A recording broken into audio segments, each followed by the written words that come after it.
Officer Daniels had done this 100 times before. A lone black woman on an empty stretch of highway, no witnesses, no backup for her, just him and his authority. He knew exactly how this would go. She would argue, claim to know her rights, but in the end, she would comply. They always did. But Angela Carter wasn't like the others. He saw a civilian. He didn't see the U.S. Army colonel trained to lead, to fight, to win. He didn't know the discipline, the strength, the unshakable resolve forged in war zones and high-stakes operations. He didn't realize that every order he barked, every attempt to assert control, was pulling him deeper into his own downfall. And when he pushed too far, when he reached for power that was never truly his, he didn't just pick the wrong target. He started the fight that would end everything for him. Before we go any further, comment where in the world you are watching from, and make sure to subscribe. The evening sun cast golden streaks across the quiet stretch of highway as Colonel Angela Carter guided her SUV toward home. The hum of the tires against the pavement was steady, a soothing rhythm after a long day at a military function honoring veterans. She was dressed in civilian clothes, navy blue blazer over a crisp white blouse, neatly pressed slacks. Her military uniform was folded inside the garment bag on the passenger seat, the ribbons and insignia that marked her rank safely tucked away.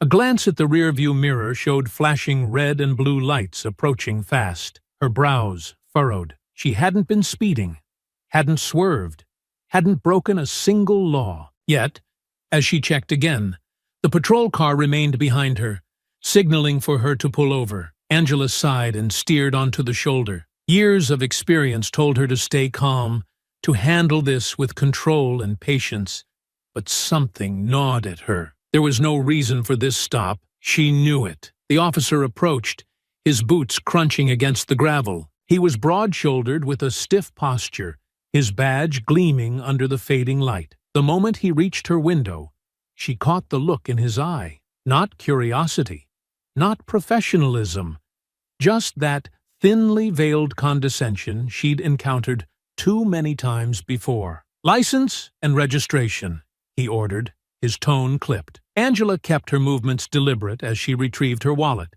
passing over her driver's license. "Is there a problem, officer?" He barely glanced at it before flicking his gaze back to her. His eyes roamed her face, then her hands, like he was waiting for her to make the wrong move. "Step out of the vehicle." Her grip tightened slightly on the steering wheel. "Excuse me?" "Step out of the vehicle," he repeated, slower this time, daring her to question him. Angela exhaled slowly. "May I ask why I'm being stopped? I wasn't speeding, I wasn't swerving, and I'm well within my lane. What exactly is the reason for this?" The officer gave a smirk, the kind that didn't belong in a routine traffic stop. "Suspicious activity. Step out now." She had seen this before, knew exactly what this was, but she also knew better than to escalate things on the side of a desolate road. With measured patience, she pushed open her door and stepped out, keeping her hands visible. The officer circled her SUV, peering inside before turning his attention back to her. "Where are you headed?" "Home," Angela answered. "I just left a military function." His gaze narrowed slightly. "Military, huh?" A chuckle. "And what exactly are you claiming to be?" Angela lifted her chin, her voice unwavering. "I'm Colonel Angela Carter, United States Army." A beat of silence, then a scoff. He looked her over again, slower this time, as if he were re-evaluating everything she'd just said. The smirk on his face widened, like he had caught her in a lie. "Oh, really? Colonel?" He dragged the word out, the skepticism thick. "You sure about that?" Angela's jaw tightened. "Yes," he let out a small laugh. "And where's your military ID, Colonel?" Angela reached into her blazer pocket. Nothing. Her brows furrowed slightly as she patted the other side, then smoothly pulled out her wallet. She flipped through it, searching the compartments, but came up empty. Her mind raced. She always carried her ID. It was second nature. Had she left it in the car? No. She would have put it somewhere secure. She checked the inner pocket of her blazer again, but still nothing. Then it clicked. The last time she had handled it was before the event, when she had changed out of her uniform. her uniform that was still in her locker at base. She met the officer's gaze. "I don't have my military ID on me, but—" "Uh-huh," he interrupted, his smirk growing. "How convenient." He turned her driver's license over in his hand, tapping it against his palm. "No veteran status either. That's funny, huh? A whole colonel like you. No proof of it?" Angela refused to let frustration show. "This is my vehicle. My registration is in the glove compartment. You're welcome to check it." "Oh, I'll be checking more than that," he said, already stepping past her toward the car. She turned sharply. "You don't have probable cause to search my vehicle." His smirk deepened. "Suspicious behavior is enough for me. And I gotta say, you're acting real nervous, ma'am." The way he said it, dripping in condescension, made it clear he wasn't offering respect. Angela clenched her jaw. She had seen men like him before. Officers who believed their badge gave them the right to harass people like her. She knew she had two choices: argue and escalate, or step back and play a different hand. And Angela Carter never played a losing game. Because the moment he crossed the line, and she knew he would, she'd be ready. Angela's breath remained steady, but her pulse quickened as she mentally retraced her steps. Her military ID wasn't in her blazer. It wasn't in her wallet. Then it hit her. She had left it in her uniform pocket, back at the base locker. Her gaze flicked toward Daniels, who stood a few feet away, arms crossed, watching her. Not like an officer ensuring compliance, but like a man waiting for her to fail. She straightened, adjusting her blazer. "As I said, I'm Colonel Angela Carter, United States Army. My ID is in my uniform, which is currently secured at my base locker." Daniels let out a slow, exaggerated whistle, shaking his head. "That's so. You expect me to just take your word for it? It's the truth. And yet," he mused, holding her license between two fingers, flipping it over lazily, "I don't see Colonel written anywhere on this. No veteran status, no military rank, not even a hint that you ever wore a uniform." He clicked his tongue. "You'd think a real soldier would make sure people knew." Angela didn't take the bait. She had encountered men like Daniels before, officers who wielded authority like a weapon, who took one look at her skin, at her face, and decided she didn't belong. This wasn't about her credentials. It was about control. "Your department should have a database," she said calmly. "Run my name. You'll see my record." Daniels let out a low chuckle. "Oh, I could, but I don't feel like it. See? I like to do things the old-fashioned way." His smile sharpened. "So how about this? Step out of the car." Angela's eyes narrowed. "I already complied when you asked me to stop. Now you're escalating for no reason." "Ma'am," Daniels said, mock patience dripping from his voice, "I asked nicely. Don't make this harder than it needs to be." Angela didn't move. "I'm not stepping out unless you give me a lawful reason." Daniels's smirk faded, replaced by something colder. "You're refusing an officer's order?" "I'm refusing an unlawful request," she corrected, her voice measured. "You have no probable cause to search my vehicle, and you certainly have no reason to detain me." Daniels let out a long, exaggerated sigh and tapped his fingers against his belt. "See? Now this is where things get messy. A driver refusing a lawful command from law enforcement? That sounds like resisting. And resisting?" He clucked his tongue.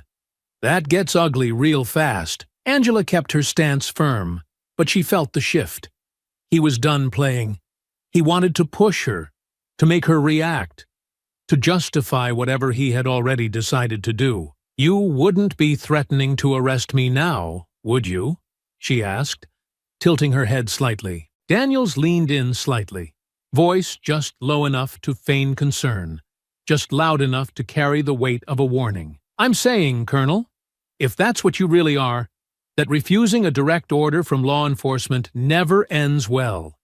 And between you and me," his lips curled upward, "I don't think you're special enough to get an exception." Angela knew what he was trying to do. She had trained soldiers on psychological tactics, on how to manipulate an opponent into making a mistake. He wanted her to react, to give him a reason to escalate. She wouldn't give it to him. Instead, she met his gaze, unwavering. "I know my rights, Officer Daniels, and I know what you're doing. So either arrest me or let me go." The air between them crackled, thick with unspoken tension. Daniels had expected compliance, expected intimidation to do its job. But Angela wasn't afraid of him, and that infuriated him. His hand flexed at his side, hovering over his radio. His jaw tightened as he took a step closer, lowering his voice into something colder. "Have it your way." Angela remained still, refusing to back down. Daniels exhaled sharply. "You're under arrest." Angela remained still, her breath steady as Daniels stared her down, waiting for her to react. When she didn't flinch, didn't move, his lip curled slightly, annoyance flickering in his eyes. Then, without breaking eye contact, he reached for his radio. "Dispatch. I've got a possible 1029. Send backup to my location." His voice was smug, each word measured. Angela knew exactly what he was doing. 1029. Wanted person. He was deliberately escalating, setting the stage before even verifying anything. She exhaled slowly. "You're making a mistake, Officer Daniels." Daniels clipped his radio back to his belt, giving her a slow, mocking smirk. "Is that so? Because last I checked, refusing to comply with law enforcement is a mistake." He nodded toward her SUV. "Now, step aside." Angela didn't move. "You don't have probable cause to search my vehicle." Daniels took a step closer, lowering his voice like he was offering her a last chance. "And yet, I'm gonna search it anyway." Angela's jaw tightened. "That would be an illegal search." Daniels shrugged. "You seem real concerned about the law all of a sudden. If there's nothing in there, then you've got nothing to worry about." Before she could say another word, he turned and yanked open the driver's side door. Angela clenched her fists at her sides, forcing herself to remain still. Reacting would give him what he wanted, a reason to escalate further. Daniels leaned inside, rifling through the center console before popping open the glove compartment. Papers and personal items were tossed onto the seat without care. His movements were deliberate, reckless, as if he was determined to find something, anything, that would justify his actions. "Got yourself a little business running out of this car, Colonel?" he muttered, shoving through her things. "Smuggling something? Maybe stolen military property?" Angela let out a slow breath. "You're crossing a line." Daniels barely spared her a glance. "Lady, I don't see a line." He moved to the passenger side, throwing open the door and tearing through the compartments, flipping open her purse, tossing out items onto the seat. Angela refused to react. Instead, she reached into her pocket, feeling the smooth surface of her phone against her fingertips. She knew exactly who to call. Without a word, she turned slightly, angling away from Daniels, and discreetly scrolled through her contacts. Then, with a calm expression, she pressed the call button and lifted the device to her ear. She didn't need to say much. "This is Colonel Carter," she said smoothly. "I need a favor. Right now." Daniels was too busy tearing through her belongings to notice that the game had already changed. Daniels's frustration grew with every passing second. He had expected to find something, anything, that would justify his gut feeling, something to prove that this woman wasn't who she claimed to be. But the more he dug through Angela's belongings, the less he found. His hands tore through the glove compartment, the center console even under the seats, tossing her personal items carelessly onto the floor. Angela stood just a few feet away, still as a statue, watching, waiting. Her silence only made Daniels angrier. He slammed the passenger door shut, turning to her with a sneer. "Where is it?" Angela blinked. "Where is what?" Daniels let out a sharp breath, gesturing toward the mess he had made of her car. "Whatever you're hiding. Fake credentials? Stolen goods? Drugs?" He stopped himself, realizing how ridiculous he sounded. Angela didn't move, didn't speak, and that infuriated him. "You think this is a joke?" He stepped closer, voice lowering into something sharper. "You think because you act calm, I'm just supposed to let this go?" Angela lifted her chin slightly, her expression unreadable. "Are you finished?" Daniels scoffed, shaking his head. "Oh, we're just getting started." He pulled out his radio, pressing the button with more force than necessary. "Dispatch. I need K9 support for a full vehicle sweep. Possible narcotics or smuggled goods." Then, His radio crackled. An incoming call. Unit 13, hold all further action. You have an urgent call coming through from command. Patch in immediately. Daniels frowned. Command? He hadn't called anyone above his shift supervisor. Still gripping his radio, he stepped a few paces away and switched frequencies. This is Officer Daniels. Go ahead. There was a beat of silence. Then a voice. Sharp, authoritative, and furious. Officer Daniels? This is Captain Reynolds. What the hell do you think you're doing? Daniels stiffened. Captain? From HQ? His mouth opened, but no words came out. Are you deaf? Reynolds snapped. You are unlawfully detaining Colonel Angela Carter, a highly decorated officer of the United States Army. You will immediately cease your actions, stand down, and escort her to the station for a formal apology. Now. Daniels swallowed. His fingers twitched over the radio. Sir, You what? You ignored protocol? You illegally searched her vehicle? You harassed a senior officer like some backwater rookie with a power trip? Angela remained where she was, expression calm, posture unshaken. Daniels's gaze snapped to her, his blood boiling. This wasn't right. How did they know? The weight of his mistake slammed into him like a freight train. The radio crackled again. You're wasting time, Daniels. Get in your car, drive her to the station, and report to my office the second you arrive. You better pray I don't have your badge by the end of the day. The line went dead. Daniels stood frozen, his grip tightening around the radio, humiliation scorching through him. Angela stepped forward, smooth, effortless. She met his gaze with the same unshakable calm she had maintained all along. Are you finished? She asked again, voice steady. Daniels's jaw clenched so hard it ached. He had no choice. Wordlessly, he stalked toward his patrol car and yanked open the door. He didn't look at her as he ground out, "Get in." Angela exhaled, stepping toward her own car. She calmly picked up her belongings, returning them to their proper places before shutting the door behind her. Then, with the same measured pace, she walked toward the patrol car. She slid into the back seat, not as a suspect, not as a criminal, but as the person in complete control. Daniels slammed his door, white-knuckling the steering wheel.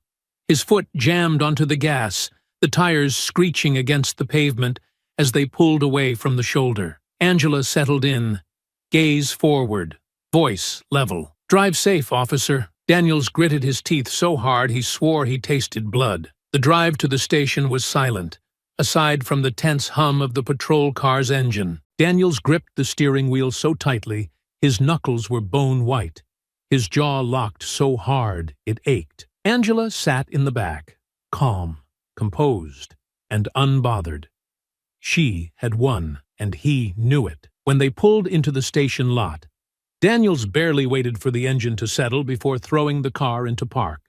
Without a word, he yanked the door open and climbed out, his movements stiff with barely restrained frustration. Angela followed at her own pace, stepping out with measured ease.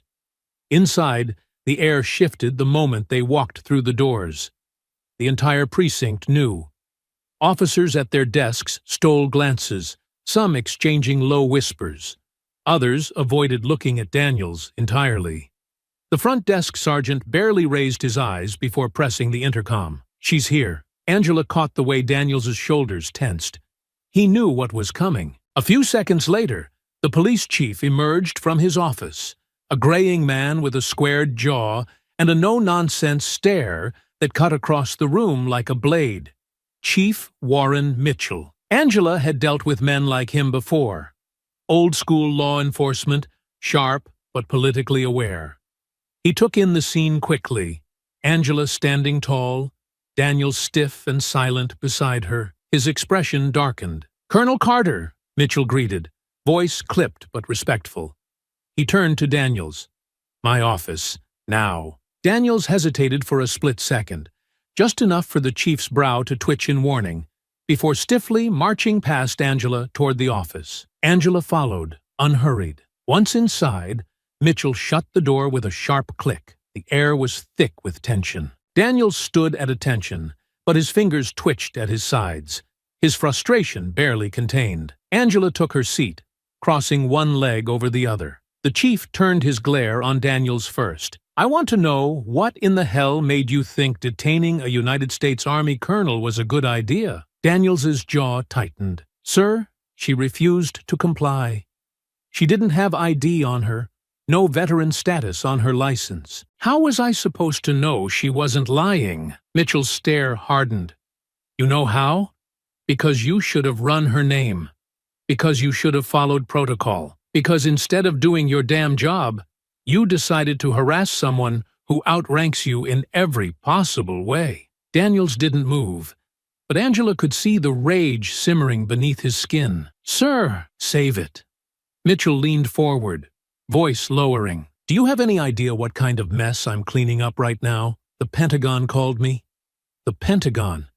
You've just embarrassed this entire department." Daniels's lips pressed into a thin line, his hands balling into fists at his sides. Angela watched, silent, not needing to say a single word. Mitchell sighed, then turned to Angela. "Colonel Carter, I'd like to formally apologize for this department's failure today. This should never have happened." Angela nodded, accepting it but not letting it soften the moment. "I expect to see procedural changes to prevent this from happening again, Chief." Mitchell gave a firm nod. "Understood." Then he turned to Daniels. "Apologize. Now." Daniels froze, his fists clenched, his nostrils flared, but he had no choice. He slowly turned toward Angela, barely keeping his voice even. "I apologize." Angela tilted her head slightly. "For what?" Daniels's jaw twitched. He knew what she was doing, and he hated it. "I apologize," he bit out. "Colonel, for the inconvenience." Mitchell's voice cut through the tension like a knife. "Try again." Daniels swallowed hard, his throat bobbing. "I apologize for my actions today. I was wrong." The words sounded poisonous coming from him. "It won't happen again." Angela watched him carefully. The words were there. The meaning wasn't. She didn't need it to be. She had already won. Mitchell exhaled sharply. "Effective immediately, Officer Daniels. You are suspended pending review. If I had my way, I'd have your badge tonight." He narrowed his gaze. "You're lucky I don't." Daniels flinched at that. Humiliation settled deep in his bones. Angela stood, smoothing out her blazer. "I appreciate your cooperation, Chief." Angela turned her gaze to him, watching the way he shifted uncomfortably under the weight of his failure. "You set me up," he muttered under his breath. Angela lifted a brow. "I didn't have to." Daniel's nostrils flared, his rage barely contained.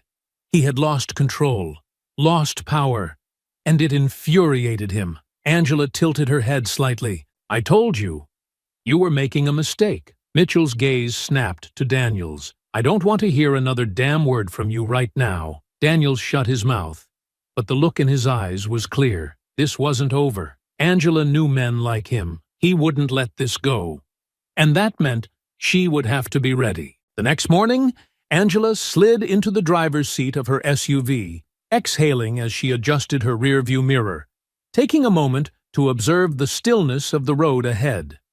The air was crisp, the sun barely beginning its ascent, casting long shadows across the highway as the quiet hum of early morning life settled around her. Though the world around her seemed calm, she was not the type to let the surface dictate her reality. There was always something beneath it, something waiting to be seen, and she had spent her life learning how to recognize it before it revealed itself.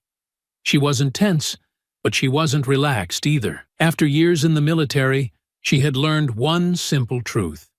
When a man like Daniels gets humiliated, he doesn't let it go. Some men understood failure, took it as a lesson, moved forward with the understanding that life continued whether they liked it or not. Others, men like Daniels, let it consume them, let it burrow beneath their skin, feeding off the anger and resentment that festered inside them. His failure wasn't something he could accept. He had lost something he never thought would be taken from him: his authority, his control, his ability to intimidate and command obedience without question. And men like him didn't just let that go. They found ways to take it back. She had seen it before.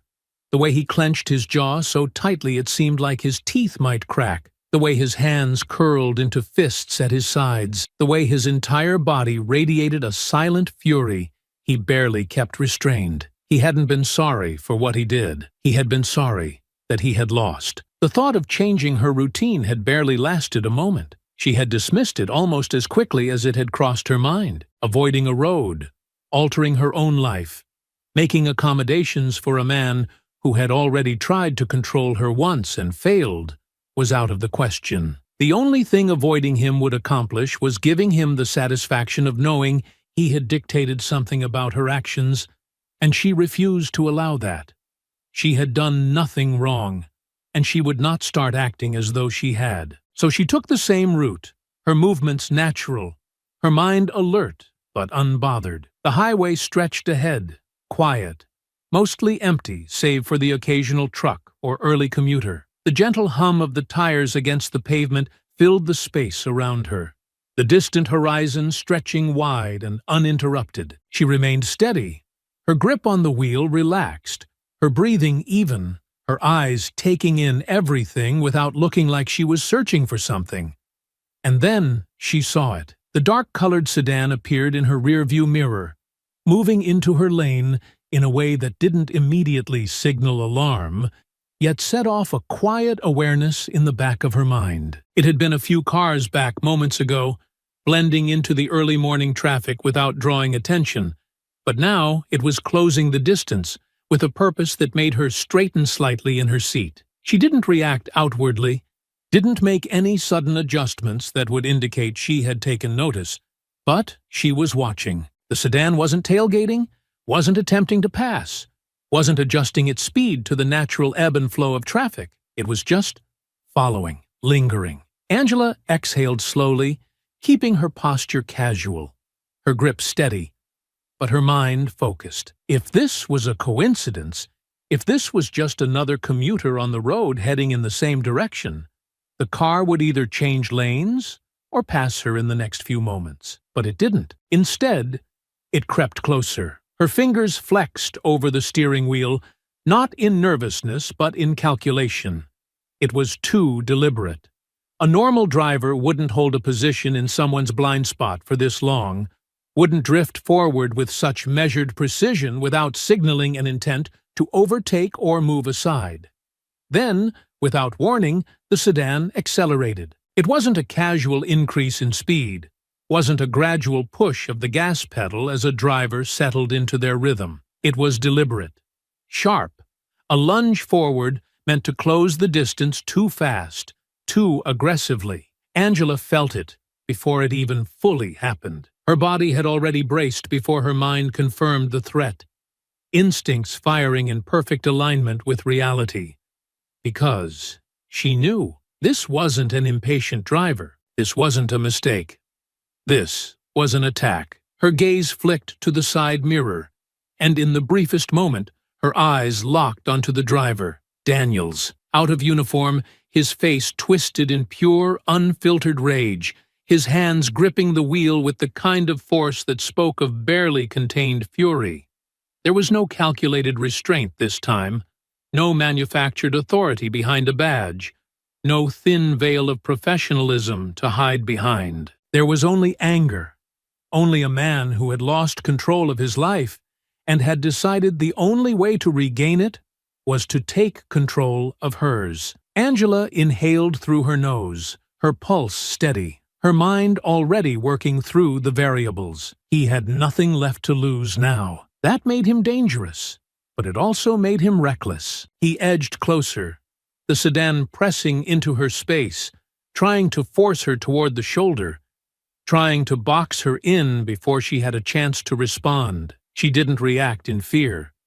She didn't slam the brakes, didn't jerk the wheel, didn't give him the panic he was expecting, the loss of control he was counting on. Instead, she let the SUV drift just slightly, just enough to sell the illusion that she was reacting purely on instinct. She watched as he took the bait. The moment he pushed forward to cut her off, she flicked her turn signal, the small, seemingly automatic movement designed to make him believe he had trapped her. Daniels lunged for the gap, moving in to force her into a mistake. And that was his mistake. At the very last second, she cut the wheel sharply in the opposite direction, breaking his trajectory entirely. His tires screeched against the pavement as he overcorrected, jerking the wheel too hard in his desperation to recover. Angela remained smooth, controlled, watching the way his face contorted in frustration, the realization beginning to dawn on him that she wasn't going to panic, wasn't going to break under the pressure, wasn't going to make it easy for him. But Daniels wasn't finished.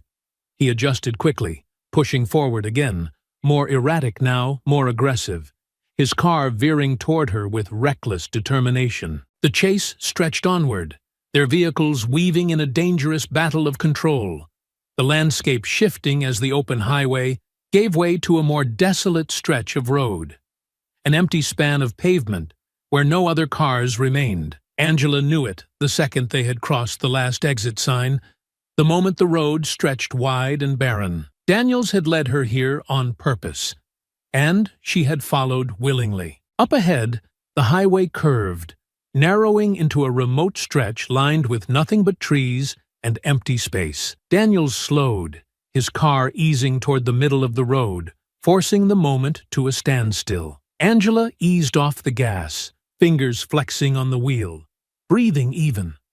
The road ahead stretched empty, devoid of traffic or any passing witnesses, leaving only the two of them in the vast, desolate space. She had known this moment was inevitable, and now that it had arrived, there was nothing left to do but finish what had already begun. Angela slowed her SUV to a controlled stop, her hands steady on the wheel as she surveyed the isolated stretch of road before her. The trees loomed tall on either side, casting long shadows over the pavement, the thick silence settling between the two vehicles like a living thing. The moment her tires came to a halt, she exhaled slowly, rolling her shoulders once, feeling the tension gather like a storm waiting to break. In front of her, Daniels threw his sedan into park with such force that the tires screeched against the asphalt. Before the car had even fully settled, his door flew open, and he stormed out, his movement sharp, his fury bleeding into every step. Angela watched, her gaze calm, unreadable, as he slammed the door behind him and advanced toward her, his posture rigid with barely restrained rage. "You think you're clever, don't you?" His voice carried across the empty road, edged with something venomous, something raw. "You think this little game of yours means you've won?" Angela didn't move immediately. Instead, she took a moment, assessing him, taking in the way his fists clenched at his sides, the way his chest rose and fell in uneven breaths, the way his jaw twitched like he was barely holding himself together. He was unraveling, and she had seen it coming from the moment she had left that police station. Finally,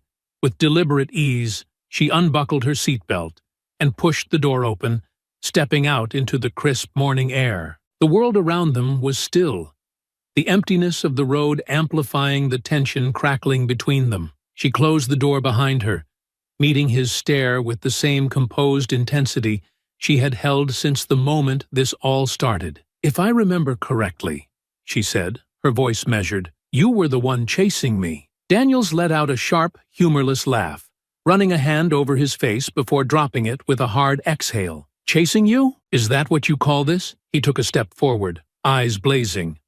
"I call it fixing a mistake." Angela arched a brow, tilting her head slightly. "And what mistake would that be?" Daniels's teeth clenched, his entire body rigid. "Letting you walk away like you won. Letting you embarrass me. Letting you think you could pull the kind of stunt you did and not pay for it." He took another step closer, his voice dropping lower, more dangerous. "You think you humiliated me back at that station? You think you made me look weak?" Angela held her ground, her gaze steady. "You did that all on your own." His face darkened, his expression twisting into something uglier. "You don't get it, do you? You don't get how people like you don't just get to walk around acting untouchable, like you can just challenge authority and get away with it. You think because you had your little phone call, because you got the right people involved, that it makes you better than me?" Angela inhaled slowly, keeping her tone even. "No, I think following the law makes me better than you. Daniels's nostrils flared, his body tensing like a coiled spring. You think that badge meant something to me? You think I needed it to put you in your place? Angela tilted her head, studying him, her gaze sharp, unwavering. No, but it was the only thing keeping you from making a real mistake. And now that it's gone, you're spiraling. Daniels let out a bitter laugh, but there was no humor in it. You think I'm spiraling? Lady, you have no idea how much restraint I've been showing. His hands flexed at his sides, his fingers twitching like they were itching to do something more. I've had to listen to people talk about how I screwed up. I've had to watch them whisper behind my back. Look at me like I was the problem when all I was doing was my job. And you, he pointed at her, his hand trembling with the weight of his anger. You sit there acting so damn smug, like you're untouchable, like you're better than me. You think you can just keep pushing, keep playing these little games, and walk away without consequences? Angela's expression remained unreadable. This isn't a game, Daniels. It never was. You lost because you were wrong. And instead of facing that, you decided to blame me for it. Daniels took another step forward, closing the distance between them, his voice sharp and bitter. And you decided to play the victim, right? Poor little Colonel. Being harassed by the big bad cop. Making sure everyone sees you as the hero in this story. You got exactly what you wanted. Angela exhaled, the weight of his words rolling off her like water over stone. If I got what I wanted, you wouldn't be standing here right now. For a second, something flickered in his expression. Something close to realization. Close to understanding just how far he had taken this, but it vanished just as quickly. Swallowed by his pride, his hate, his absolute refusal to accept reality. You don't get to decide how this ends, he growled. Angela squared her shoulders, keeping her voice calm, deliberate. No, but you do. You can walk away right now, get in your car, and drive off before you do something you can't come back from. Daniels's breath was uneven, his chest rising and falling too fast, his hands curling into fists at his sides. His entire body vibrated with the force of his anger, with the unbearable weight of knowing that everything had been taken from him, and that she was the reason why. That's not how this is going to go, he muttered. Angela sighed, shaking her head. Then I guess you really are as predictable as I thought. Daniels's temper snapped like a live wire. Daniels lunged at her with all the force of a man who had been waiting for this moment, who had let his anger build to the point of no return,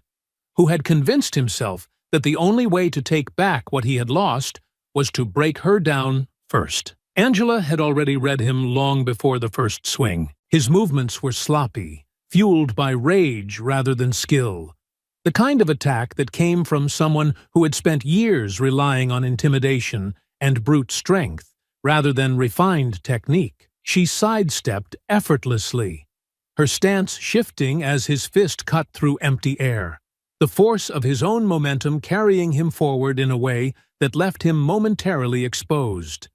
She could have ended it right there. One sharp strike to his exposed ribs, a calculated elbow to his throat, a single well-placed kick to his knee would have sent him crumbling. But this wasn't about just stopping him. This was about making sure he understood. Daniels barely had time to recover before he came at her again, his frustration compounding with every failed attempt, his movements becoming more erratic. His second swing came in wilder than the first, aimed at her jaw, reckless and desperate. Angela ducked just beneath it, shifting to his side before he could readjust, her elbow snapping forward and slamming into his ribs with enough force to make him stumble. He let out a sharp grunt, his breath hitching from the impact, but it wasn't enough to stop him. If anything, it only made him angrier. "You!" he snarled, spinning to face her again, his teeth bared like a caged animal. "Think you're so damn superior, don't you?" Angela didn't answer. She didn't need to. She had already taken his measure, had already seen exactly what he was. A man out of his depth. Daniels charged again, this time lowering his stance, trying to tackle her. He thought he could use his weight against her, thought if he got close enough, he could take her down by sheer force alone. It was a mistake. Angela waited until the last second, let him commit fully, and then shifted her weight, twisting sharply as she hooked her foot behind his leg. Using his own momentum against him, Daniels hit the ground hard. The impact sent a shock wave through him, his back slamming against the pavement, air leaving his lungs in a choked gasp. He had expected to be on top, to have her pinned, but instead, he was the one sprawled across the asphalt, disoriented, his mind scrambling to keep up with what had just happened. Angela took a step back, not out of hesitation, but to give him the illusion of recovery. She could end it here, could press her knee against his chest, could knock him out cold with a single precise strike. But that wasn't enough. Daniels needed to feel every single second of this loss. He coughed, rolling onto his hands and knees, his breath ragged as he pushed himself up. His face was twisted in something between rage and disbelief, as if his brain couldn't fully process what his body was experiencing. Angela tilted her head slightly. "Are you finished?" The question landed like a slap, cutting deeper than any physical strike ever could. Daniels's hands curled into fists, his knuckles scraped from hitting the ground. But he wasn't ready to accept defeat. Not yet. With a guttural growl, he lunged again, this time feinting to the left before swinging his right fist toward her ribs. It was smarter than his earlier attacks, but still too slow. Angela caught his wrist mid-swing, twisting it with an efficiency that sent a sharp jolt of pain up his arm, forcing him to his knees before he could even process what had happened. His body followed the motion instinctively, trying to relieve the pressure, but she didn't let go.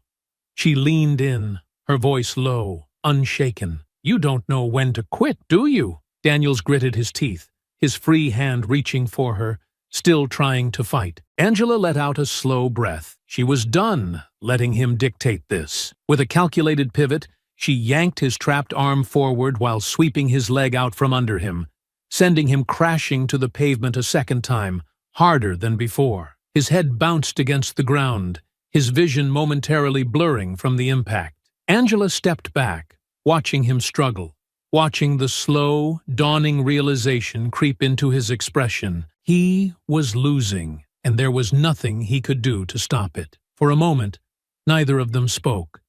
The only sound between them the harsh rhythm of his breathing as he lay there, staring up at the sky like he was trying to convince himself that this wasn't happening. Angela didn't move, didn't press forward.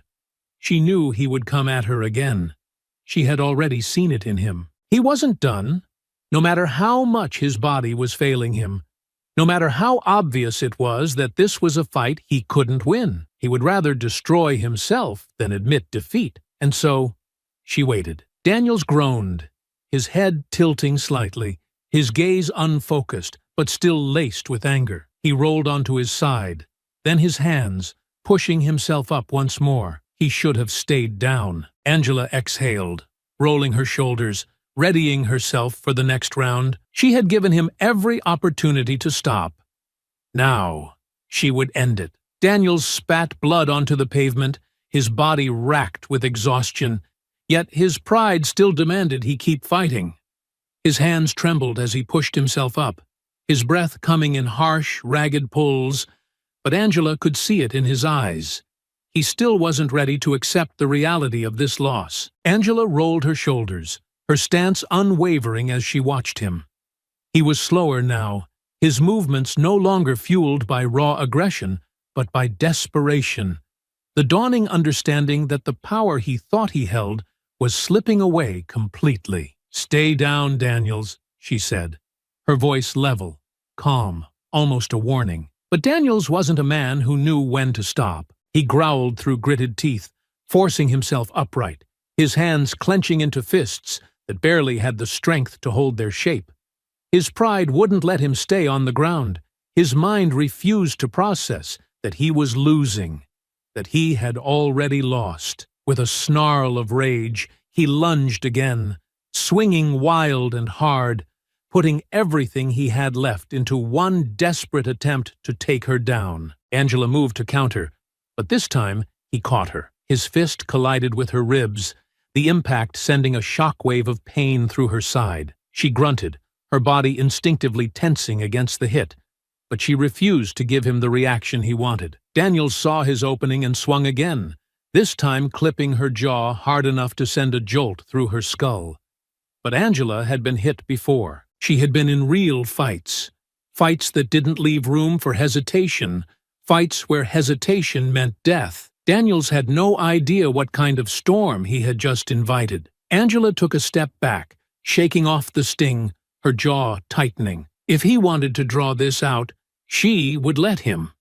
But it would only make his defeat that much more unbearable. He charged again, reckless, thinking he had a second wind, thinking that those 2 hits meant he was turning this fight around. He was wrong. Angela sidestepped sharply, cutting to his flank, and before he could adjust, she hooked her arm around his throat, yanking him backward into a brutal chokehold. Daniels choked on his own breath, his hands immediately clawing at her arm, struggling against the iron grip that locked around his throat. He bucked, tried to twist out of it, but Angela tightened the hold, locking her legs around his waist, forcing him down. His entire body jerked, panic setting in as his air supply was cut off. His fingers scrambled against her arm, trying to pry her off, his movements becoming more erratic, more desperate with each passing second. Angela kept her hold steady. "It's over, Daniels," she said, her voice calm, almost detached. "You're done." Daniels refused to accept it. He thrashed, his feet kicking against the pavement, his nails digging into her skin, trying anything to break free. Angela didn't loosen her grip. She didn't let go. Daniel's movements became slower, weaker, his gasps turning into shallow, ragged noises. His pride had carried him this far. But pride didn't matter when your body was shutting down, when your lungs were screaming for oxygen, when the world around you was starting to fade. His hands, once filled with fight, began to shake. His legs, once kicking wildly, went still. And then, finally, the moment she had been waiting for. Daniels let out a strangled, broken sound, the last remnants of his pride slipping away. He couldn't win. He couldn't fight anymore. And he knew it. His voice came out hoarse, barely above a whisper. "Please." Angela didn't move. "What was that?" Daniels whimpered, his body completely giving up, his breath hitching with humiliation. "Please, let me go." Angela held the choke for just a few more seconds, letting him sit in his own complete and utter failure before finally releasing him. She shoved him forward, his body crumpling onto the pavement, coughing violently as air rushed back into his lungs. Daniels lay there, gasping, humiliated, shaking. Angela pushed herself up, rolling her shoulders, ignoring the dull ache in her ribs and jaw. She had taken a few hits, but compared to what he had just endured, it was nothing. Daniels coughed, his hands pressing against the ground, his entire body trembling from the exertion. But Angela saw something else in his eyes now. Something new. For the first time, he looked afraid, not just of her, of what he had become. She took a step forward, watching the way he flinched, how his entire body tensed like he expected another strike, expected more punishment. But she didn't hit him. She just looked at him. "You brought this on yourself," she said quietly. "You could have walked away, Daniels. You could have moved on, but you didn't. And now, here you are." Daniels swallowed thickly, his throat raw, his shoulders slumped. He looked small, defeated, like the weight of his own choices had finally crushed him. But then, in the silence, something shifted. Daniels's breathing evened, his fingers curling against the pavement, and before Angela could move, he sprang forward, scrambling to his feet, bolting toward his car. Angela's eyes narrowed.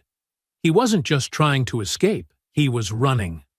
Not on her watch. Daniels sprinted toward his car, his body still aching, his breath uneven. But his mind was locked onto one singular goal: escape. His pride had already been shattered, his body beaten. But if he could just get in the car, if he could just get away, he could convince himself that he still had something left. that this wasn't the end. Angela, however, wasn't about to let that happen. Her muscles fired before the thought even fully formed, her feet pounding against the pavement as she launched after him, closing the distance in seconds. Daniels was fast, but he was running on pure adrenaline, his body betraying him with every faltering step. Angela, trained for endurance, for control, for the exact kind of chase he was attempting, moved like a shadow at his heels. Daniels reached his car, fingers grasping at the door handle. But before he could pull it open, Angela cut in from the side, slamming her palm against the door, forcing it shut. He barely had time to react before she pivoted, driving her elbow into his ribs with precise force. Daniels stumbled against the car, his breath exploding from his lungs in a sharp, choked gasp. His body, already battered and weakened, failed him as he sagged against the vehicle, his knees buckling for just a moment before he caught himself against the hood. Angela wasn't done. She stepped in front of him, positioning herself between him and any possible escape. Her SUV was angled just behind his sedan, boxing him in. He had nowhere to run. Daniels, still gasping, turned, his body pressing against the car as if it could somehow swallow him whole. As if there was still some way out of this, his hands curled into weak fists, his bruised knuckles trembling at his sides. Angela rolled her shoulders, completely composed, watching him with a look that made it clear she was still in control, that no amount of scrambling or desperate lunging would change how this ended. "You done running?" she asked, her voice steady. Daniels swallowed hard, his throat bobbing, his breaths still too shallow, his body still leaning too much on the car behind him for support. His silence was answer enough. Angela exhaled, tilting her head slightly. "Did you really think you'd get away, after everything?" Daniels's jaw clenched, but there was no real defiance left in his eyes. There was no victory here, no moment of triumph, no last-ditch effort that could change the outcome. Angela took a step closer, forcing him to shrink back against the metal. "You could have walked away," she said, matter of fact, almost tired. "You could have taken your loss and moved on. But you don't know how to let things go, do you?" Daniels let out a slow, ragged breath, his hands twitching like he wanted to say something, like he wanted to defend himself, but nothing came out. There was nothing left to say. Angela studied him for a long moment, watching the tension in his body, the subtle way he shifted his weight. Even now, even when there was nothing left, even when his own exhaustion was dragging him down like an anchor, he was still searching for something. One last move, one last opening. She sighed. "Don't," she warned. Daniels's breath hitched, his muscles tensing for half a second. Angela saw it before it even happened. He lunged, going for her in one final desperate attempt to turn the tide, but she was already moving. With a sharp, calculated motion, she sidestepped, letting his momentum carry him forward before catching him by the arm and twisting sharply, sending him crashing face first against the hood of his own car. Daniels let out a pained grunt, his cheek pressing against the heated metal, his hands pinned beneath Angela's grip. She leaned in just slightly, her voice low, unshaken. "You lost, Daniels. This is over." Daniels let out a muffled curse, his breath hitching. But there was no fight left. He lay there, his body heavy, his fingers twitching against the hood of the car, the final bitter remnants of his resistance dying out with every passing second. Angela held him there a moment longer, making sure he felt every single ounce of his failure, making sure there was no room left for delusion, for any pathetic notion that he still had a way out of this. Then, finally, she let go. Daniels slumped forward, his forehead resting against the hood of his car, his shoulders rising and falling with uneven breaths. Angela took a step back, rolling her wrists, shaking out the last of the tension that had settled in her muscles. Her ribs still ached from where he had hit her earlier, her jaw still tight from the impact. But compared to what he had just endured, it was nothing. She tilted her head slightly, watching as Daniels stayed exactly where he was, his hands limp against the metal, his entire body radiating defeat. "You really should have known better," she said, calm, steady. "Men like you always think you can do whatever you want. You think you can abuse your power, intimidate people into submission, control every situation you walk into. And for a while, you probably got away with it." She took another step back, her voice lowering. "But that ends today." Daniels didn't respond. He just sat there, broken and humiliated, the weight of reality finally crashing down on him. Daniels didn't move. He remained slumped against the hood of his car, his hands splayed weakly against the heated metal, his shoulders rising and falling in uneven breaths. The fight had drained him, left him with nothing but the weight of his own mistakes pressing down on him like an anchor, suffocating in its finality. Angela took a slow, measured breath, letting the moment stretch just long enough for the reality of it all to fully sink in. Then, with the same calm efficiency she had maintained throughout the entire encounter, she reached into her pocket and pulled out her phone. Her fingers moved smoothly over the screen as she dialed, her voice steady, unshaken, when the line clicked open. "This is Colonel Angela Carter," she said, her tone sharp and professional, the authority in her voice unmistakable. "I need officers dispatched to my location immediately. I am reporting an assault and attempted vehicular homicide. The suspect is restrained and currently non-compliant." Daniels stiffened. For the first time since the fight had ended, he moved, just barely. A flinch, a tensing of his jaw, the last remnants of whatever delusion he had left crumbling into dust. Angela ignored him, speaking clearly into the phone as she relayed the necessary details, ensuring there was no room for misinterpretation. "Yes," she continued, her voice unwavering. "The suspect is an officer, Daniels." "Yes, that Daniels. I'll give my full statement upon arrival. Have them come prepared." She ended the call, slipping the phone back into her pocket, her movements deliberate, unrushed. Daniels shifted against the car, his knuckles pressing harder into the hood, his breathing now more erratic. He wasn't just humiliated anymore, he was panicking. "Wait," he croaked, his voice rough, the desperation finally breaking through. Angela tilted her head slightly, her expression unreadable. Daniels swallowed, his throat working around the words, his pride still trying to hold on to something. "Anything. You don't have to do this," he rasped, turning his head just enough to look at her from the corner of his eye. "You already won," Angela exhaled, unimpressed. "And what exactly do you think happens next, Daniels?" His lips parted, but nothing came out, because even now, even after everything, he still hadn't accepted the full reality of his situation. She took a step closer, lowering her voice. "You came after me. You tried to run me off the road. You attacked me. You escalated until this was the only way it could end. And now, because you couldn't control yourself, you're going to face the consequences." Daniel shook his head, his breaths coming faster, more uneven. "You don't have to—" Angela cut him off.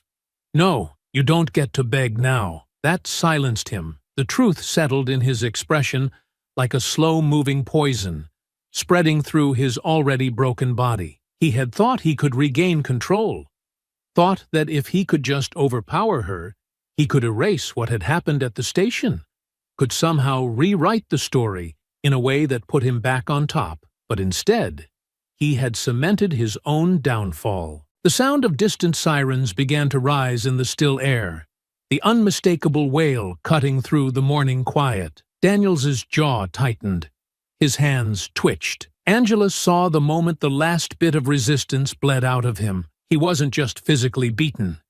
He was finished. The sirens grew louder, the flashing red and blue lights reflecting against the glossy surface of his car as 3 patrol vehicles pulled onto the empty stretch of road. The officers moved quickly, the tires grinding against the pavement as doors swung open. Angela stepped back, her hands relaxed at her sides, making sure there was no ambiguity when they saw the scene. She didn't need to justify herself. The damage spoke for itself. One of the officers, A middle-aged sergeant with sharp, assessing eyes strode forward, his gaze shifting between Angela and Daniels before settling on her with a flicker of recognition. "Colonel Carter," he greeted, professional but alert. "Dispatch said this was serious." Angela nodded once. "It is." She motioned toward Daniels, who was still slumped against his car, eyes burning with silent, helpless rage. "This man," she said evenly, "attacked me. He attempted to run me off the road. He pursued me with clear intent to cause harm.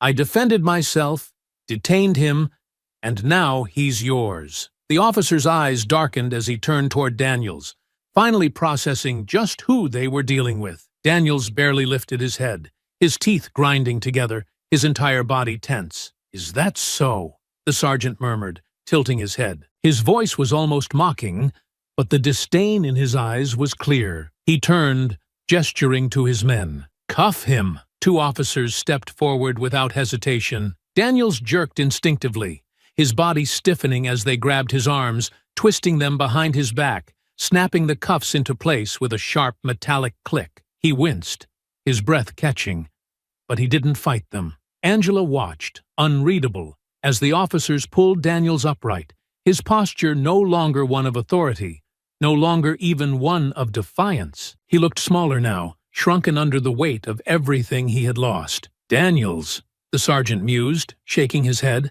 "Man, you really screwed yourself, huh?" Daniels didn't answer. Angela didn't look away. One of the officers nudged him forward, leading him toward the patrol car. But just before he was forced inside, Daniels's head lifted slightly, his gaze locking onto Angela one last time. And in that moment, she saw it. The hate was still there, buried beneath his bruised and battered pride. But now it was joined by something else. Fear. Angela held his stare, her voice even, final. "You did this to yourself," she said simply. The door slammed shut. The patrol vehicle pulled away, taking Daniels with it. Angela exhaled, rolling her shoulders as the remaining officers gathered their statements, confirming the details of what had transpired. She gave them everything they needed. Clear, professional, undeniable. There would be no loopholes, no technicalities. Daniels wasn't walking away from this. By the time it was all over, and the officers had begun to clear the scene, the sergeant turned back toward her, his expression shifting just slightly. "You're good?" he asked, more of a quiet acknowledgement than a question. Angela nodded. "I will be." She turned, heading toward her SUV. The weight of the past finally lifted. Daniels had thought this was a fight about control, but what he had never understood was that he had already lost before he ever stepped onto the battlefield. And now, he would spend the rest of his life paying for that mistake. Angela had no intention of letting Daniels slip through the cracks of a flawed system, no intention of allowing him to quietly disappear without answering for what he had done. Men like him, men who abused their positions, who used authority as a weapon rather than a responsibility, had gotten away with too much for too long. She wasn't just going to hold him accountable. She was going to make sure he could never wield power over anyone again. The process started the moment she walked out of the police station after giving her full statement. The officers had been professional, some even apologetic. But she knew how these things worked. A man like Daniels had connections. There were people in that department who had likely covered for him before, people who might still be willing to vouch for him, to twist the narrative, to turn this into something it wasn't. She wasn't about to let that happen. Angela pulled out her phone and made two critical calls. The first was to her lawyer. She had no doubt that Daniels would try to paint himself as the victim, that he would spin the story however he could to avoid accountability. She needed to be ahead of him. She needed airtight charges that couldn't be dismissed, a legal case so solid that no department, no union, no sympathetic friend on the force would be able to shield him from it. She pressed charges for assault, attempted vehicular homicide, and reckless endangerment. She documented every detail, provided the officers with the dashcam footage from her SUV, ensuring that no part of this was left to interpretation. The moment Daniels tried to plead his case, There would be hard evidence waiting to shut him down. The second call was to a journalist she trusted. The story needed to be told. Not just what had happened to her, but everything Daniels had done over the years, everything that had been swept under the rug. Angela knew how to pull the right strings, how to use her influence in ways that couldn't be ignored. She made sure her account of what happened was on record, on the air, and in front of the public.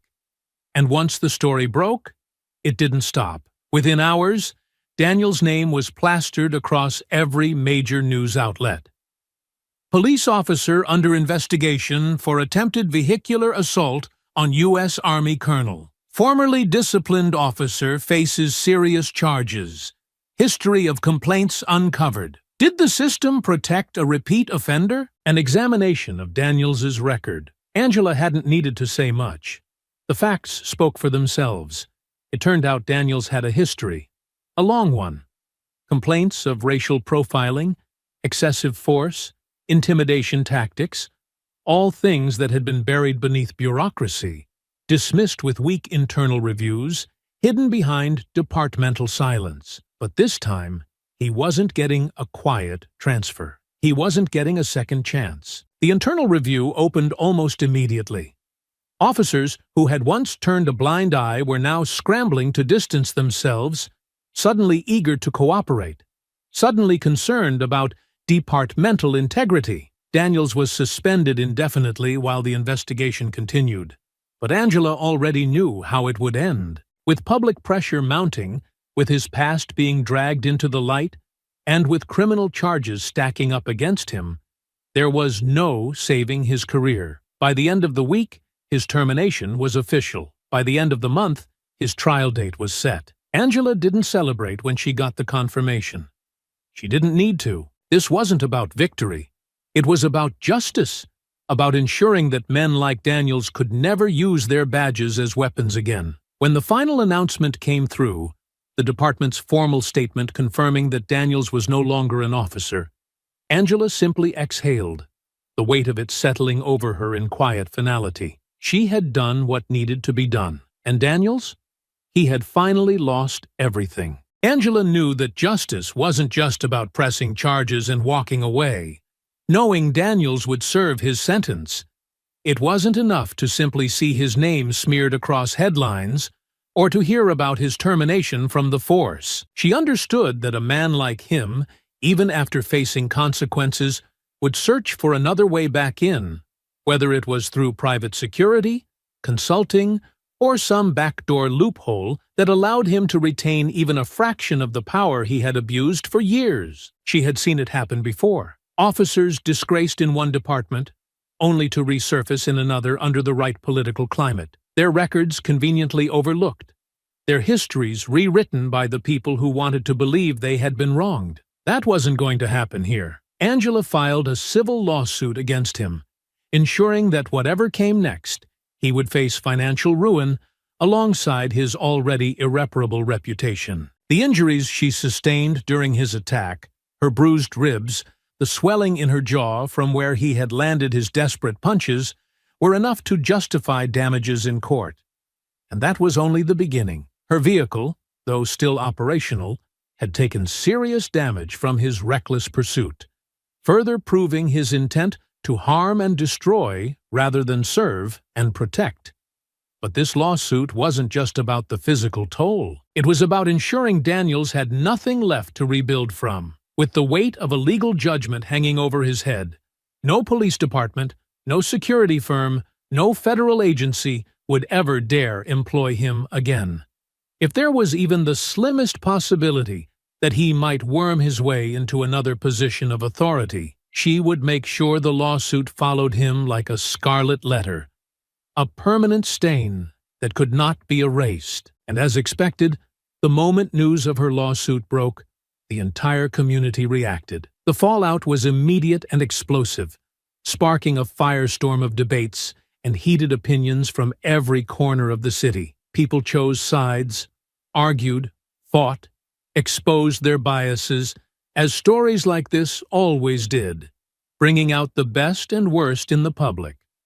Some called her a hero. There were those who saw the truth for what it was, who recognized Daniels for the predator he had always been, who understood that had she been anyone else, someone without her rank, without her training, without her resources, the outcome would have been entirely different. She was praised for standing her ground, for refusing to let a man with a badge use it as a weapon against her, for ensuring that Daniels didn't just lose his job, he lost the ability to ever do this again to anyone else. But then, there were the others.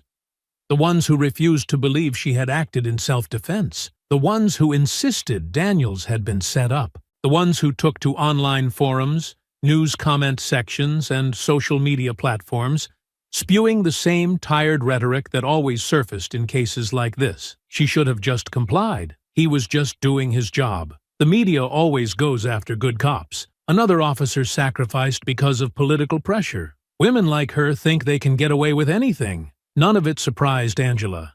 She had expected it. She had seen how the world responded to men like Daniels when they were finally held accountable. There was always a segment of the population willing to ignore the evidence, willing to twist the story into something more comfortable, something that allowed them to cling to their deeply ingrained biases rather than accept the facts.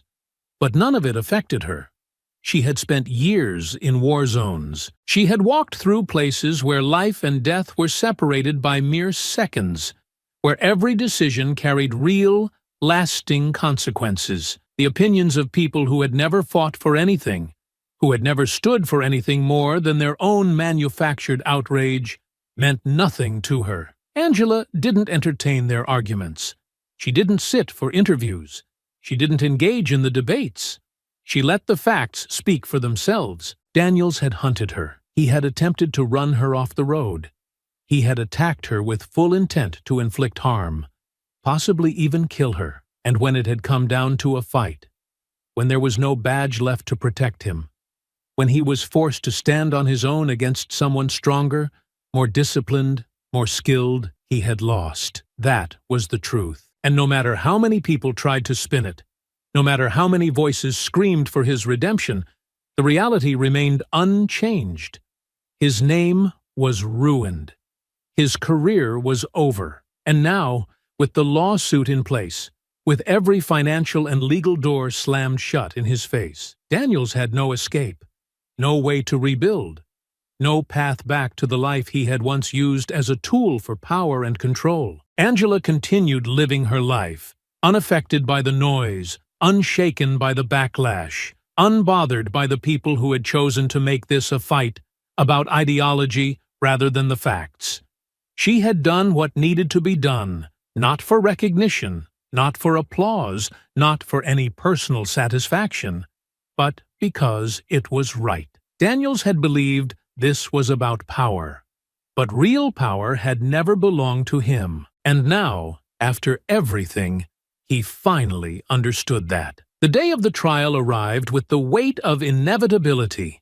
For weeks, the city had been buzzing with anticipation, with every major news outlet covering the downfall of the once protected officer now facing serious criminal charges. The courtroom was packed, the tension thick, as people watched with sharp, unblinking focus, waiting to see if the system would truly hold one of its own accountable. Angela walked in with the same unwavering confidence she had carried since the moment this all began. She wasn't here for spectacle. She wasn't here for vengeance. She was here because justice demanded it. At the defendant's table, Daniels sat with his legal team, his expression hardened, defiant. He still believed he could beat this, still believed that somehow, in some way, he could walk out of this unscathed. There was no regret in his eyes, no humility, only a man who still thought he had been wronged. Angela exhaled slowly as she took her seat near the front, her posture straight, composed, as the prosecution began its opening statements. The evidence against Daniels was damning.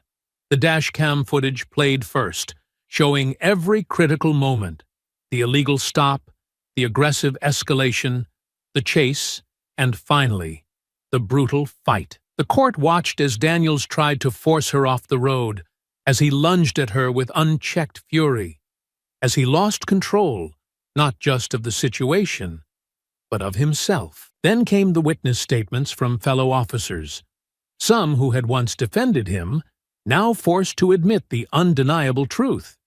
Internal Affairs had conducted its investigation, unearthing years of misconduct, and suddenly, those who had once shielded him were desperate to distance themselves. When the prosecution called Angela to the stand, she rose without hesitation, walking forward with measured steps, her eyes focused ahead. As she took her seat, she could feel the weight of Daniels's stare. He was watching her, studying her, searching for something, a weakness, a hesitation, a sign that he could twist the narrative. He would find none. The prosecutor approached, his voice clear, steady. "Colonel Carter, can you describe the events of the morning in question?" Angela inhaled slowly, ensuring her voice was calm, professional, and controlled. "I was driving to work, using my usual route, when I noticed flashing lights behind me. I pulled over, as I have always done when stopped by law enforcement, but it became immediately clear that Officer Daniels had no legal reason for stopping me." The prosecutor nodded, pacing slightly in front of the jury. "How did you come to that conclusion?" Angela didn't hesitate. "Because I asked him directly why I was being stopped, and he failed to provide a legitimate answer. Instead, he immediately questioned whether I was in the military, doubted my rank when I told him I was a colonel, and began escalating the situation unnecessarily." The prosecutor turned to the jury, letting her words sink in. Then he turned back to her. "Did you have any reason to believe that this was a routine traffic stop?" Angela's gaze didn't waver. "No. And why is that?" "Because he treated me like a suspect the moment he saw me," she stated plainly. "It wasn't about law enforcement. It was about power. And when I didn't give him the reaction he expected, he pushed harder." Daniels shifted at the defense table, his fingers curling into fists, his jaw tight. He hated hearing this. He hated that she was dismantling him piece by piece in front of everyone. The prosecutor nodded, moving to the next part of the case. "At what point did the situation escalate beyond verbal confrontation?" Angela exhaled slightly, recalling the moment vividly. "When he demanded I exit the vehicle without cause. I asserted my rights, refusing to comply without a legitimate reason, and he immediately threatened me with arrest. It was clear that his intention was to intimidate me into submission. And when that didn't work?" Angela's eyes flickered toward Daniels for the briefest moment before returning to the prosecutor. "He called for backup, and then proceeded to conduct an unlawful search of my vehicle, rifling through my belongings, looking for anything he could use to justify his actions. When he found nothing, he still refused to let me leave. He wanted control. That was all this ever was." The prosecutor let the moment linger before continuing. "And then later, after the incident was reported, and he was suspended, what happened?" Angela kept her expression neutral, but inside, she felt the weight of the memory settle over her. "He found me again," she said, her voice even. "He used his personal vehicle to follow me, to corner me on an empty road, and then attempted to run me off the highway." "Would you say he was attempting to harm you?" Angela tilted her head slightly. "I would say he was attempting to kill me." A murmur rippled through the courtroom. Daniels's legal team shifted uncomfortably, while he stared daggers into her, his entire body stiff with anger. The prosecutor nodded, as if expecting the answer. "And when you were forced to defend yourself, what was his response?" Angela let out a slow breath. "He didn't stop. Even after it was clear he couldn't win, even after I gave him multiple opportunities to walk away, he refused. He wasn't just fighting for survival. He was fighting for control. And when I took that away, when I left him no choice but to face the reality of his actions, he did what men like him always do." The prosecutor raised an eyebrow. "And what is that?" Angela finally turned her head fully, looking straight at Daniels as she answered. "He ran." Daniels' face darkened, his hands gripping the arms of his chair. It was the first time she had acknowledged him directly, and it hit him like a slap to the face. The prosecutor nodded, turning back to the judge. "No further questions." Angela stepped down from the witness stand, her movements measured, composed, unshaken. As she took her seat again, she didn't glance in Daniels's direction. He wasn't worth the energy. The trial stretched on, but the damage had already been done. His past had been exposed. His actions had been laid bare. His credibility was in shambles. The courtroom felt heavier now, thick with a tension that pressed against the walls, as if the very air had absorbed the weight of everything that had been revealed. The trial had lasted for days, but in reality, Daniels had lost long before the jury had been sent to deliberate. His past had been unraveled thread by thread. Each incident of racial profiling, each use of excessive force, each complaint that had been buried by his superiors, all of it dragged into the light, all of it undeniable. And yet, he sat there, rigid, unyielding, refusing to break. The judge, an older man with sharp, calculating eyes, adjusted his glasses as he prepared to deliver the final sentence. He glanced over at the defense table, his expression unreadable. "Before we proceed," the judge said, voice calm but firm, "the court will allow the defendant to make a statement." The room shifted. A murmur rippled through the audience.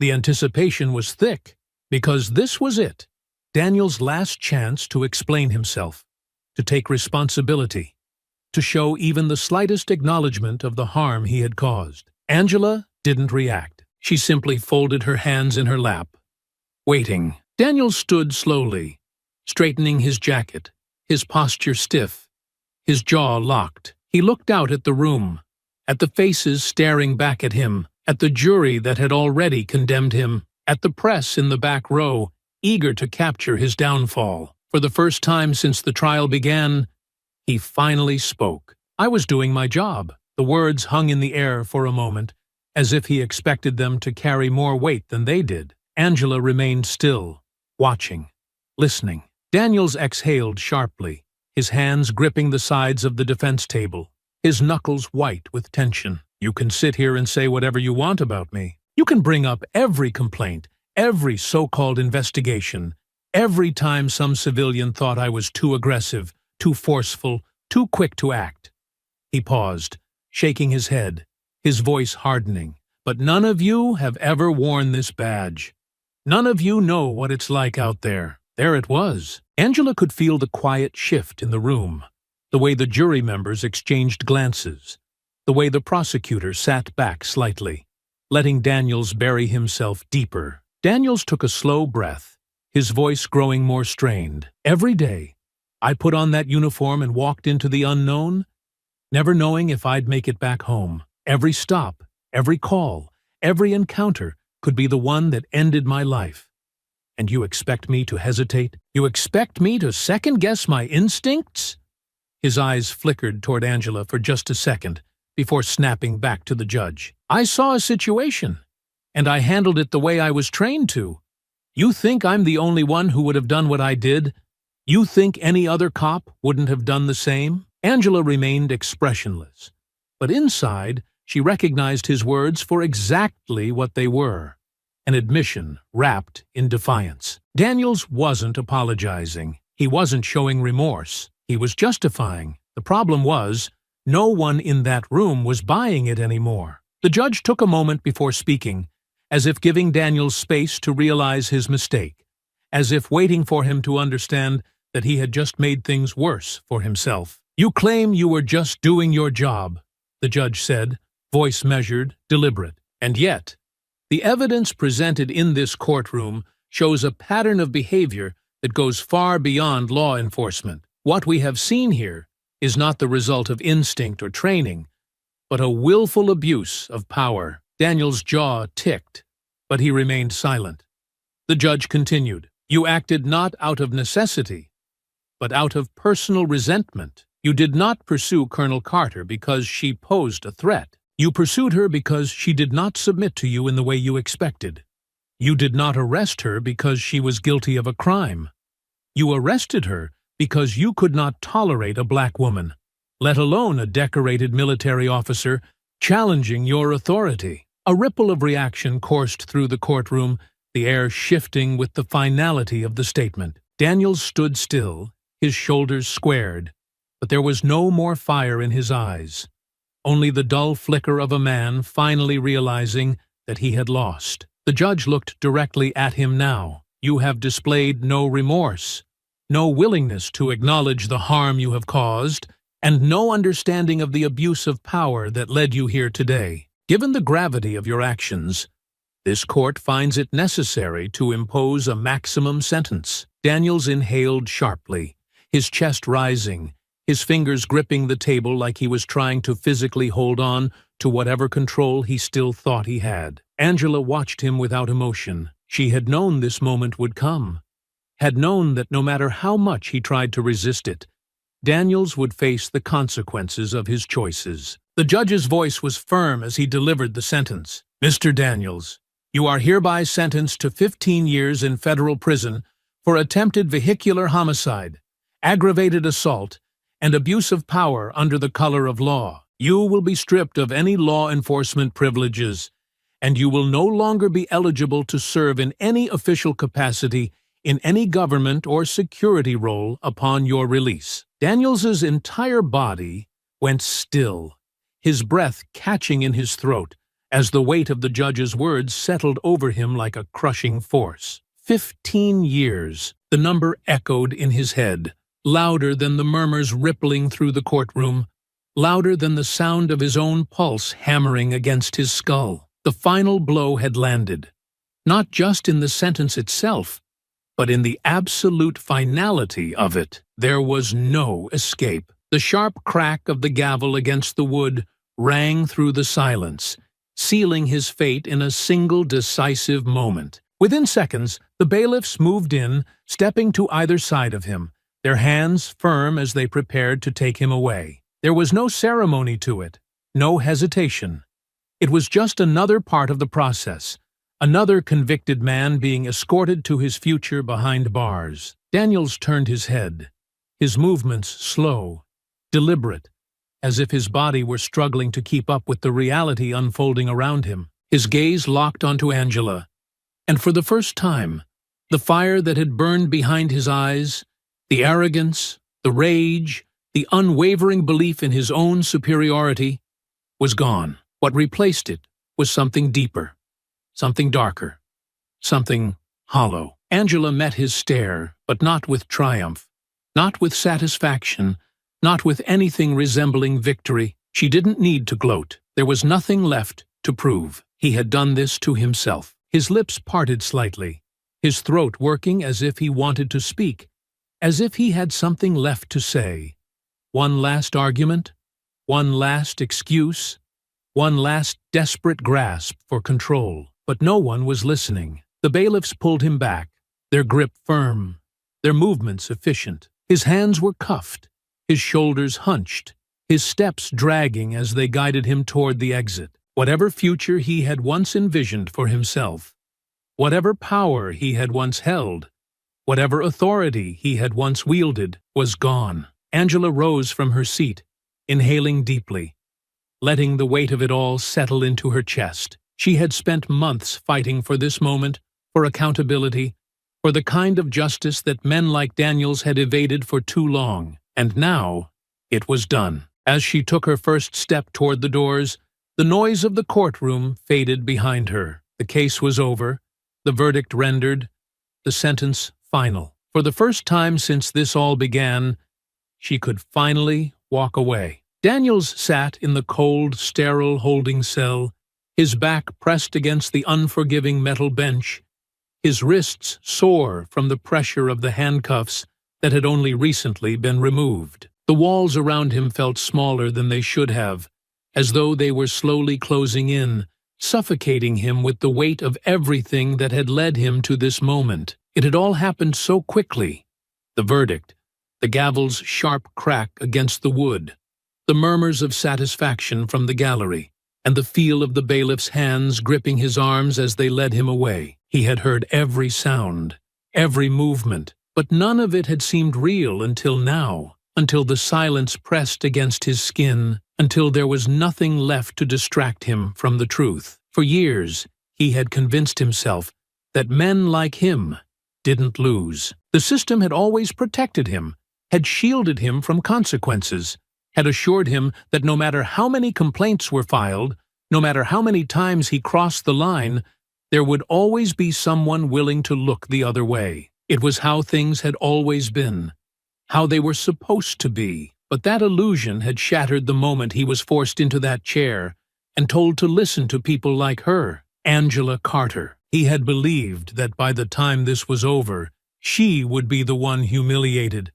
the one questioning whether she had overstepped, the one forced to justify herself under the scrutiny of a system designed to favor men like him. He had thought he could twist the truth, manipulate the narrative, cast doubt where there should have been none. But no matter how many times he tried to frame himself as the real victim, the facts had crushed him beneath their weight, leaving him exposed for what he truly was. His fingers curled against his knee, his nails digging into the fabric of his jumpsuit, as his mind circled around the same unrelenting thought. How had it come to this? He had known better than anyone how the game was played, had seen countless others slip through the cracks, had watched as officers far worse than him had simply been reassigned, their records scrubbed clean. But somehow, he had not only been caught, he had been made an example of. His career, his reputation, his life as he had known it had been ripped away, piece by piece, until there was nothing left. His career, his reputation, his life as he had known it, had been ripped away, piece by piece, until there was nothing left. The more he thought about it, the more his stomach twisted, burning with resentment, with the deep, gnawing feeling that this wasn't supposed to happen to him. If Carter had just backed down that day, if she had just done what he expected her to, if she had just swallowed her pride and shown him the respect he deserved, none of this would have happened. She had humiliated him back then, had stripped him of his authority, had challenged him in a way that no one ever had before. And even now, even after everything, even knowing that he was the one sitting in this cell, preparing for a future behind bars, he still hated her for it. But hatred wouldn't change anything. Angela Carter had won, and he had lost. No matter how many times he replayed the events in his head, no matter how much he tried to convince himself that the system had turned against him, he could no longer deny the truth that had been staring him in the face all along. He had been wrong. He had let his own arrogance, his own misplaced sense of superiority, drive him into making one mistake after another, each one worse than the last, each one sealing his fate a little more until there was no way out.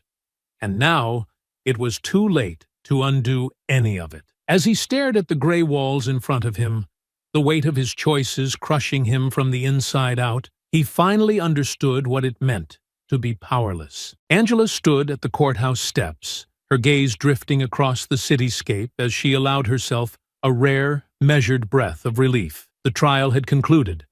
The fight was over, and justice had finally been served. Not just for her, but for everyone who had ever been forced to endure what men like Daniels had inflicted on them. This had never been just about one case, one moment, one incident. This had been about the greater battle, the one that so many had fought before her, and the one that would continue long after today. Daniels had been held accountable, stripped of his title, his influence, and his ability to ever wield power against those beneath him again. His name, once associated with unchecked authority, was now synonymous with disgrace. The badge that he had once hidden behind, the one that had protected him for so long, had been reduced to nothing more than a reminder of everything he had lost. But even now, even knowing that he would spend years in a prison cell, Angela knew this fight would never truly be over. She had seen it before. Men like him always found supporters,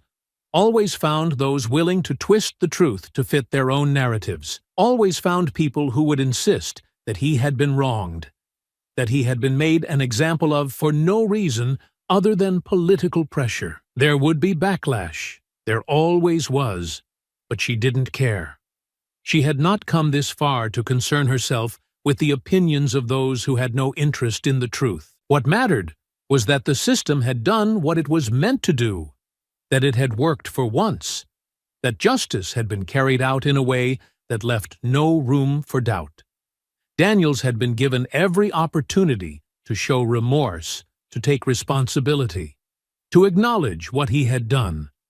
But he had refused at every turn. His pride had been his undoing, and now he would have to live with the consequences of his own choices. Angela took a slow step forward, her posture straight, her movements unhurried, her resolve as strong as it had ever been. The road ahead would not be easy, but it never had been. She had learned long ago that change was never simple, that it was always met with resistance, that there would always be those who wanted to preserve a system that worked in their favor. But that had never stopped her before, and it wouldn't stop her now. As she reached her car, she glanced up at the sky, exhaling one last breath, letting the weight of it all settle where it needed to, no longer carrying it with her. The fight wasn't over, but she had won this battle, and for now, that was enough. Angela had never been the type to seek recognition.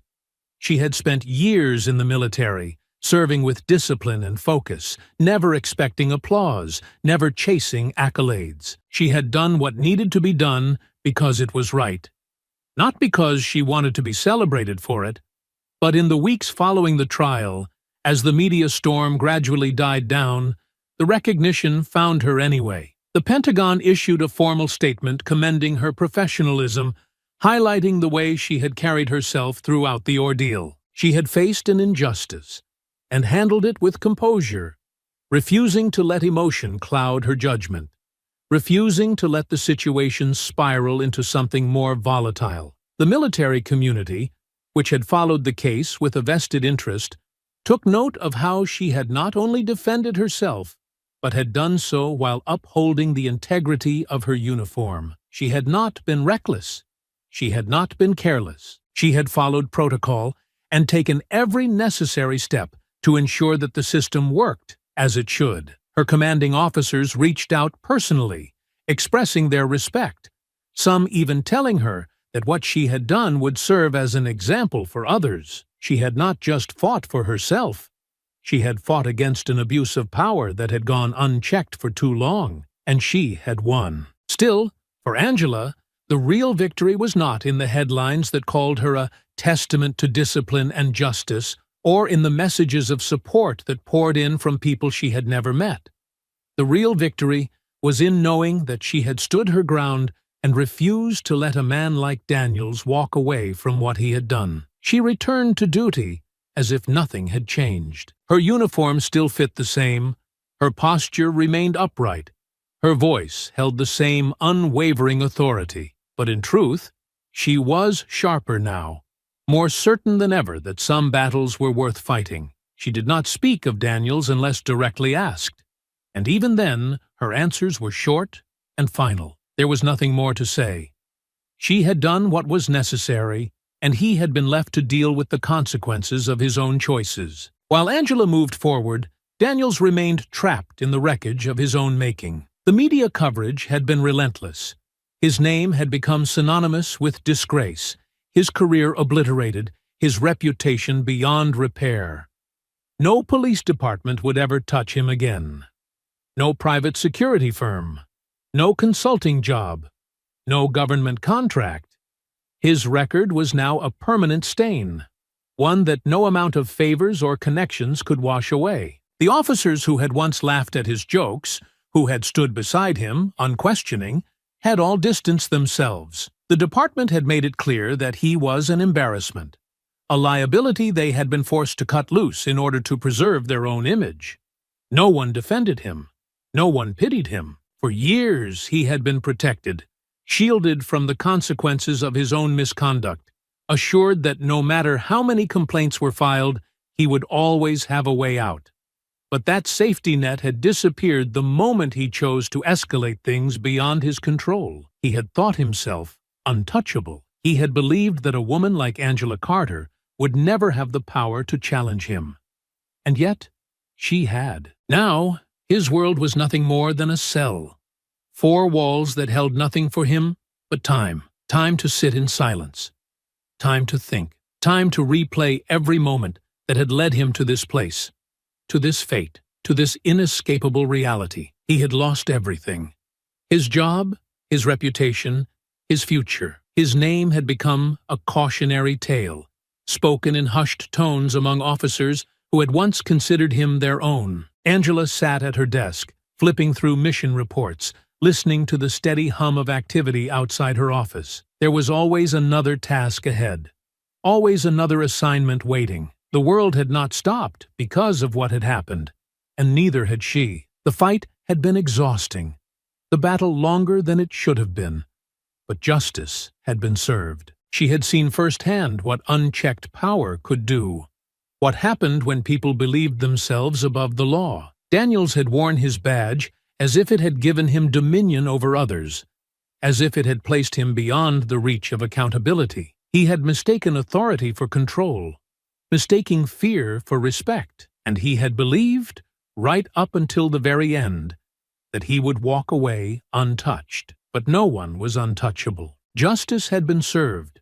not just in a courtroom, but in the undeniable reality that Daniels had lost everything. Angela had seen it through to the end, ensuring that he would never again hold power over another person.